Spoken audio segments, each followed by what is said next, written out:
Buenos días.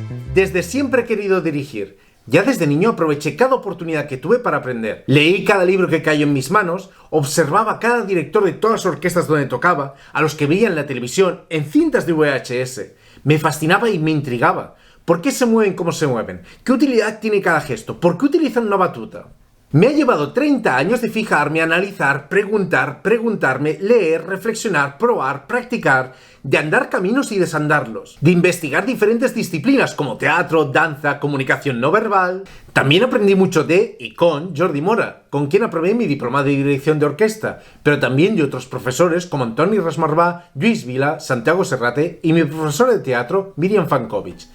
Y de todos los músicos que alguna vez me han dado feedback. ¿Por qué es tan importante el gesto en la dirección de orquesta? 2 palabras: música y eficiencia. Pero para hablar de gesto, antes hay que preguntarse qué función tiene un director de coro, orquesta, banda. Al fin y al cabo, si hay partituras y cada músico sabe leerlas, ¿por qué necesitamos un director de orquesta, verdad? Fácil, porque en las partituras casi no hay información. No tenemos indicación del tempo. Incluso si tenemos una indicación metronómica y por algún motivo quisiésemos seguirla, no tenemos la cógica del ritmo, ni la conducción de los ritardandi y accelerandi, ni las respiraciones, ni los calderones. No tenemos información de las sutilezas de la afinación. No tenemos información del balance, así que no tenemos información de la dinámica. En una partitura puede poner piano o forte, pero ¿cómo de forte y piano es un forte o un piano realmente? No tenemos información de la articulación.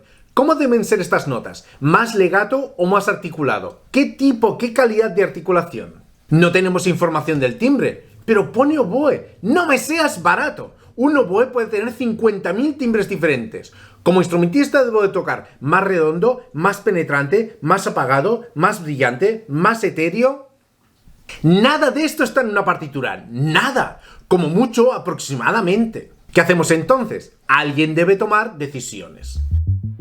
Por supuesto, el primero debe ser el instrumentista, pero ten en cuenta una cosa: depende de la obra, puede ser difícil orientarse desde dentro de la orquesta. En una obra pasan muchas cosas. ¿Qué sucede si no las tienes todas en cuenta? Que tomas decisiones parciales y muy probablemente te cargues la obra, por mucha motivación que tengas. La motivación, sin orden, no sirve de nada. Así es sencillo.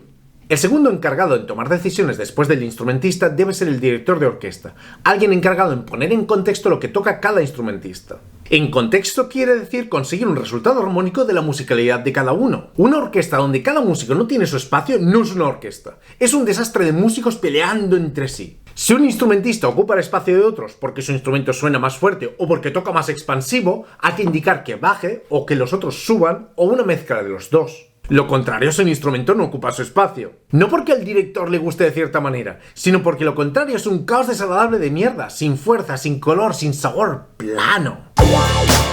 Los encargados de conseguir esto eran inicialmente los maestros de capilla o concertinos, músicos que durante los ensayos explicaban a la orquesta cómo tocar. La figura del director de orquesta comenzó a aparecer a finales del siglo XVIII, a medida que las orquestas tocaron cada vez obras más largas, complejas, ricas y de autores más diversos. Es decir, a medida que fue cada vez más difícil orientarse dentro de una obra.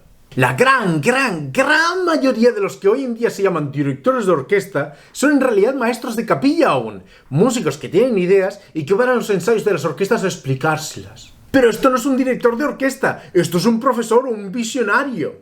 Saber ensayar ya es algo, pero no es suficiente. Hay un problema con esto, un problema gordo. Tú puedes acordar con los músicos cómo tocar algo y repetirlo hasta que quede fijado. Y el día del concierto tocaremos igual. Y cada vez tocaremos igual. Ya, genial. ¿Y dónde está la energía ahí? ¿Dónde está la fuerza, la espontaneidad, el brillo, la chispa? ¿Dónde está la vida? ¿Dónde radica la ilusión de las cosas? En la incertidumbre. Una música en la que has fijado, cristalizado cada detalle. Este crescendo largo es así, este retardando así. Es una música gris, sosas, muerta. Una música viva y brillante. Es una música que ha de tener como mínimo un componente de no sé a dónde me llevará. En una jam session esto es más fácil, porque hay improvisación y porque literalmente no sabemos lo que pasará. La dificultad para un músico con partitura es ser espontáneo teniendo las notas fijadas. Un músico no debería decir, voy a reproducir una obra. Esto es lo más inútil del mundo. Cualquier máquina lo hace mejor que tú. Lo que un músico debería hacer es interiorizar la obra hasta poder olvidarse de ella y descubrir lo que le tiene que ofrecer cada vez.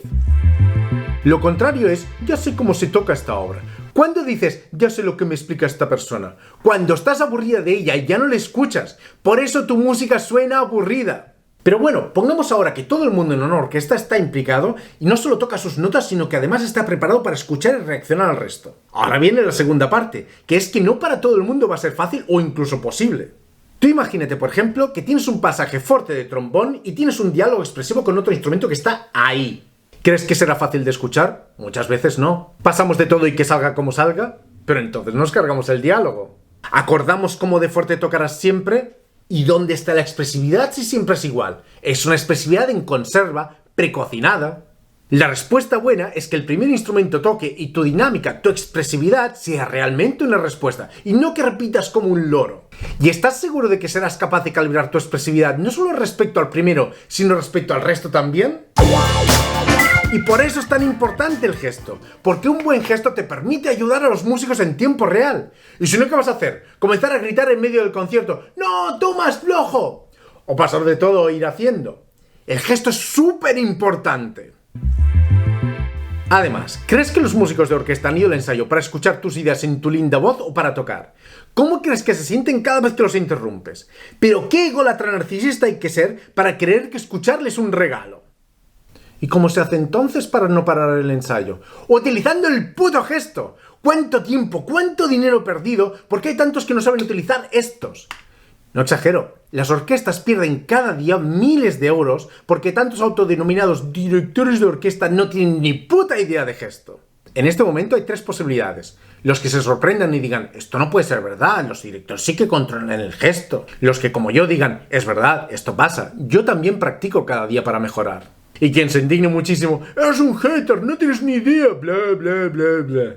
Ningún instrumentista de orquesta dice, yo ya lo sé todo, no puedo mejorar más. Al mismo tiempo, casi ningún director de orquesta practica gesto. ¿Por qué han de ser los directores diferentes? ¿Por qué no debemos nosotros esforzarnos en mejorar cada día? ¿Y por qué este culto a la personalidad e inafabilidad? Y si estás indignado y eres director, probablemente tampoco tienes ni idea y ni siquiera lo sabes. Un ejemplo para que hasta los más lentos entiendan la importancia de esto. Jam Session de Blues, 3 músicos, batería, bajo, guitarra, cada uno con su función y su espacio principales, que les da bastante libertad para crear.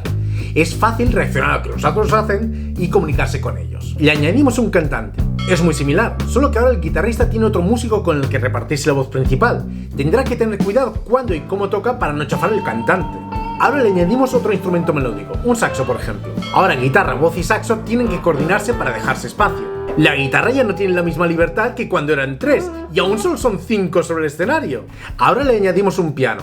Ah, amigo, ¿qué espacio quieres ahora que ocupe el piano? El piano es el instrumento con más tesitura. El problema es que el bajo ya ocupa esta, el cantante, el instrumento melódico y la guitarra estos. ¿Qué hacemos? ¿Que toquen los extremos? Es un recurso, pero no puedes hacerlo todo el rato. Además también hay que pensar en el ritmo. Si tenemos 4 instrumentos que tocan el acompañamiento y todos tocan muchas notas, el acompañamiento se sobrecarga y no funciona. Por eso si en una banda hay piano y guitarra, los dos deben de tocar menos y repartirse lo que hacen. Van 6 músicos. Ahora le añadimos 2 vientos más, una trompeta y un trombón, lo que normalmente se llaman los pitos. ¿Qué hacen normalmente los pitos de una banda? Funcionan como un grupo, como una sección, de manera que en realidad no son 3 elementos sino uno enriquecido. Un elemento que muchas veces solo perfila, o sea que toca muy pocas notas y en momentos muy concretos. Por cierto, de manera parecida como lo haría Haydn. Como es un grupo, la manera de tocar de los 3, timbre, dinámica, articulación, fraseo, etc., debe ser homogénea. Vamos por 8 músicos. Los 3 músicos del inicio ya no tienen tanta libertad, han de vigilar mucho más con lo que hacen o enseguida es un caos. Y no es tan fácil decidir espontáneamente, deben de ponerse de acuerdo más músicos, básicamente con la mirada. Por eso es normal que hasta en jam sessions el cantante u otro músico lidere y haga cortes o indicaciones con las manos. Vamos por 8 músicos y en el aire hay mucha más información, que no siempre es fácil de oír, que cada músico ha de gestionar y para la cual debe tomar decisiones que afectan a todos. Vamos por 8 músicos. ¿Y qué crees que pasará a medida que vayamos añadiendo más y más músicos? Que el espacio individual de cada uno se irá reduciendo y que cada una de sus decisiones afectarán a más gente. Igual que pasaba con los pitos, tendrás instrumentos agrupados todo el rato, instrumentos que deben de sonar cohesionados. La diferencia es que los pitos son un grupo fijo que siempre están juntos en el espacio. En una orquesta debes de tocar con un instrumento, y al instante siguiente con un instrumento diferente, ambos lejos, y con ambos debes de hacer un grupo cohesionado. vamos por 8 músicos y tenemos esta complejidad. En una orquesta hay 20, 50, 80, 150 músicos. ¿Qué crees que pasará si estos 150 músicos toman decisiones sin tener en cuenta al resto? Ah, y ten en cuenta que en una jam session no hay notas, así que los músicos pueden decir qué notas tocar con el fluir de la música, pueden adaptarse, pueden decidir acortar o alargar una pieza según la música lo pida. Pero en una orquesta esto no es posible, tú no puedes cambiar las notas de una sinfonía de Mendelssohn sobre la marcha y decir, no, aquí hay mucha tensión, vamos a tocar 50 compases más. En una orquesta estás obligado a encontrar la mejor manera de tocar esas notas. Tú fíjate, ¿cómo van a tomar 150 músicos la mejor decisión al mismo tiempo? Es casi imposible. ¿Y entonces qué? El caos, una música de mierda. O sea que de nuevo, y para concluir, o tienes una música enlatada, prefijada y programada, a la que le has quitado toda espontaneidad y toda vida para que esté todo en su sitio, o tienes una música caótica y de mierda, o aprendes a comunicarte con la orquesta a través del gesto. Yo creo en esta opción, y tú también si quieres dirigir de verdad. Por eso a partir de hoy hablaremos de técnica de gesto y propondré ejercicios que nos ayuden a ser efectivos de verdad. Hasta entonces, buena tarde, cuídate y mucha música.